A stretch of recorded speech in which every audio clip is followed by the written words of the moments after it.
So I wanted to tell you why Denmark does well in the happiness rankings, and I think there are at least three reasons why that is the case. And first of all, it's the welfare model. I think the Danish welfare model is really good at reducing extreme unhappiness. So you could say that we are the happiest country in the world, but you could also say that we are the least unhappy because we lift up the bottom. Secondly, I think there is a lot of trust among people in Denmark, and we can see that trusting populations are on average happier. We also know from wallet experiments, if you drop your wallet on the street with money, it is very likely to be returned in Denmark, and that drives trust and that drives happiness. And thirdly, that trust also goes towards the government and the political institution, because there's a low level of corruption in Denmark, and that is also conducive to having a happy population. So those are the part of the reasons why Denmark does well. So when we measure happiness, we look at at least three different dimensions. We look at life satisfaction, so we ask people to take a step back and evaluate their lives. Secondly, we look at what kind of emotions do people experience on an everyday basis. So if you take yesterday, did you feel happy, sad, stressed, angry, depressed, lonely? Did you laugh?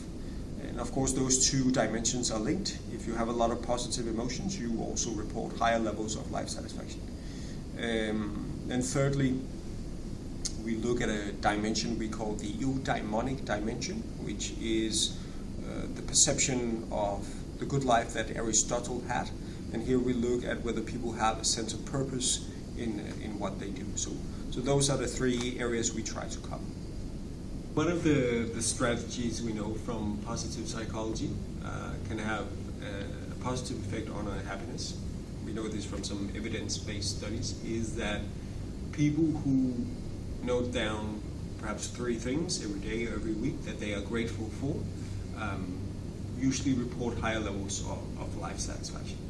And the reason for that is that we are usually very good at being aware of all the negative things that happen in our lives, but this gratitude journal helps us train ourselves to become more mindful and more aware of the good things that do happen as well. What makes me happy? I think it's the same things that make people happy around the world. We do see a lot of common denominators. You know, I like spending time with people. I like doing something active. I like doing something meaningful. And there is this conception for some people that if you work at the Happiness Research Institute, you have to be happy. And that's fortunately not true. I mean, we have good days and we have bad days like everybody else. In a normal life, there will be unhappiness. We will experience sickness and death of loved ones, and financial distress and so on. We have that as well, of course, and try to remedy that by the stuff we know can improve happiness, and that is meaningful, active time with the people.